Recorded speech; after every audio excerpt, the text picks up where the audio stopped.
ان کو اللہ تعالیٰ نے انعامات دیے تھے، جو اللہ تعالیٰ نے اس کی بستی کے اندر باغات تھے، جو میوے جو چیزیں اللہ تعالیٰ نے دے رکھی تھی ساری جو تھی وہ تباہ و برباد ہو گئی، خاردار جھاڑیاں بن گئی ان کے اندر جو درخت تھے۔ بسم اللہ الرحمن الرحیم۔ ناظرین، آج میں آپ کے سامنے اس قوم کا واقعہ بتانے جا رہا ہوں، اس قوم کے اوپر اللہ تعالیٰ نے کیسے عذاب نازل کیا، اس قوم نے نافرمانیاں کیسے شروع کر دی اور اس قوم کے اندر نافرمانیوں کے ایک انبار لگ گئے۔ اس قوم کو اللہ تعالیٰ نے جو نعمتیں عطا کی تھی، جو اللہ تعالیٰ نے ان کے اوپر اپنی عنایتیں کی تھی، جو اللہ تعالیٰ نے ان کو نعمتوں سے نوازا تھا، وہ نعمتیں کون کون سی تھی، ان کے لیے وہ کیا تھا۔ اللہ تعالیٰ نے اس قوم کے لیے، یہ عرب کی ایک وادی تھی، وہاں پہ ایک خوشحال قوم تھی، یہ بہت ہی ایک انقلاب برپا تھی قوم۔ اس کے اندر اللہ تعالیٰ نے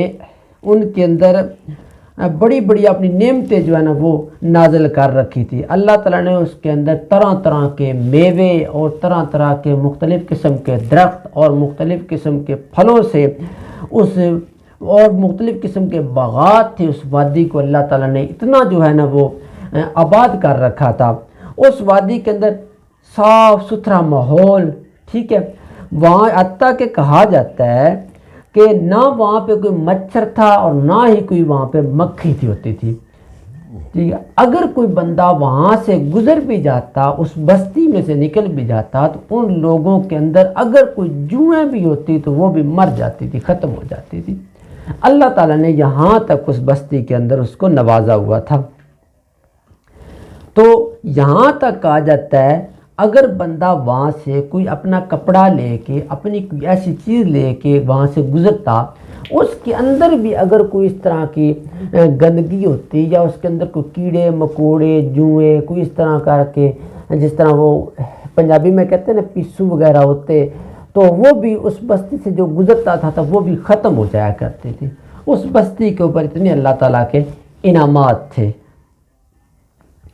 اور وہ قوم اتنی خوشحال تھی، اللہ تعالیٰ نے اس قوم کو اتنا خوشحال کر دیا،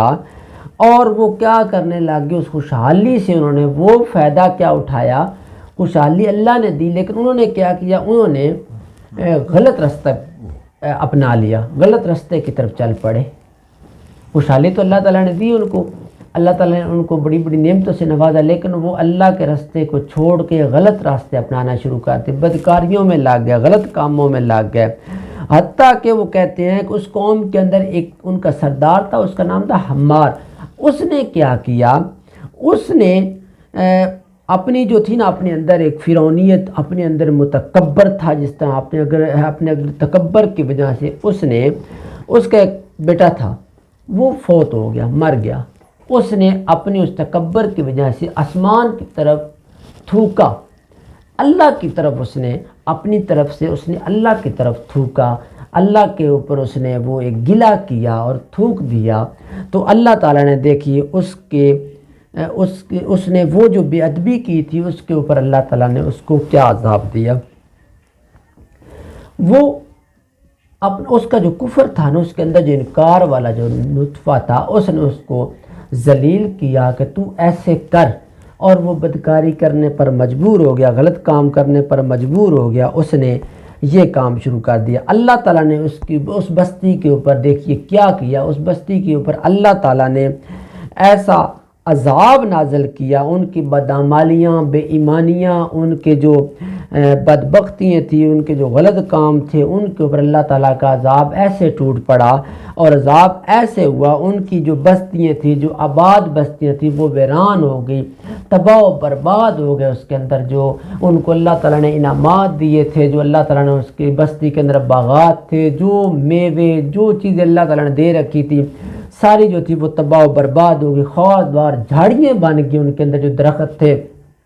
اور وہ جھاڑیوں میں جو تھا نا وہ ایسے اس کے اندر ہی شفٹ ہو گئے۔ تو اللہ تعالیٰ نے ان کے اوپر ان کی جو بدعمالیاں تھیں ان کو کیا ہوا، ان کی جو جنت نما ان کی بستی تھی وہ جہنم نما بن گئی، اس کے اندر جہنم نما ان کے اوپر وہ عذاب آ گیا، اس کے اوپر ان کی زمین جو تھی وہ بنجر ہو گئی، وہاں پہ تباہی کے آثار نظر آنا شروع ہو گئے۔ تو قرآن مجید میں اس داستان کو یہاں تک قرآن مجید نے کہا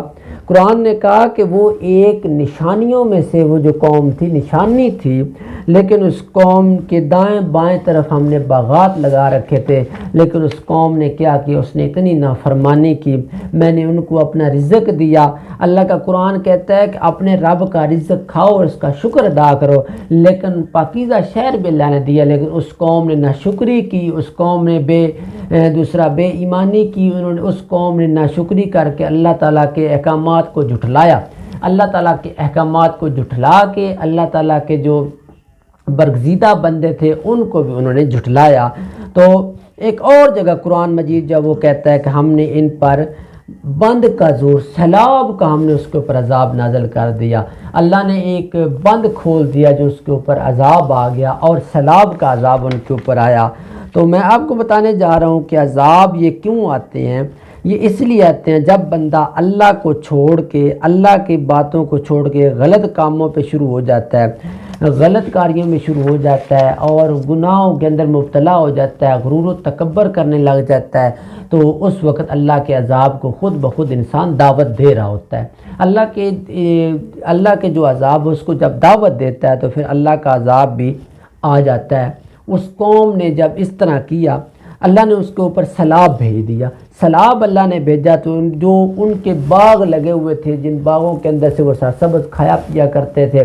باغوں کے اندر سے وہ خوشنما میوے ملا کرتے تھے، وہ سارے جو تھے باغ جو ہیں انہیں اللہ تعالیٰ نے بنجروں کے اندر بدل دیا، سیلاب کے اندر ہر چیز بہا دی اللہ تعالیٰ نے، جو پھل پھول ان کے تھے وہ سارے اللہ تعالیٰ نے ان کو تباہ و برباد کر دیا۔ ان کو اس ناشکری کی سزا ملی کہ وہ اللہ تعالیٰ کی ناشکری کیا کرتے تھے، اللہ تعالیٰ نے ان کو اتنے نعمتوں سے نوازا، لیکن اس قوم نے پھر بھی اللہ کی ناشکری کی۔ تو اس طرح جب ناشکری کی اس قوم نے تو اللہ تعالیٰ نے ان کے اوپر عذاب نازل کر دیا۔ ناظرین، وہ قوم کون تھی؟ اس قوم کا میں آپ کو نام بتانے جا رہا ہوں، وہ قوم سبا تھی، جس قوم کے اوپر اللہ تعالیٰ نے یہ عذاب نازل کیا، اس قوم کا نام تھا قوم سبا۔ تو ناظرین، میری ویڈیو آپ کو پسند آئی ہوگی، لائک کریں، شیئر کریں، میرے یوٹیوب چینل کو سبسکرائب ضرور کریں، بیل آئیکن پر کلک کرتے جائیے تاکہ نئی ویڈیو جب بھی اپلوڈنگ ہو آپ کے پاس جا کے اس کا نوٹیفیکیشن پہنچ جائے۔ تب تک کے لیے نئی ویڈیو کے ساتھ انشاءاللہ حاضر ہوگے، تب تک کے لیے اللہ حافظ۔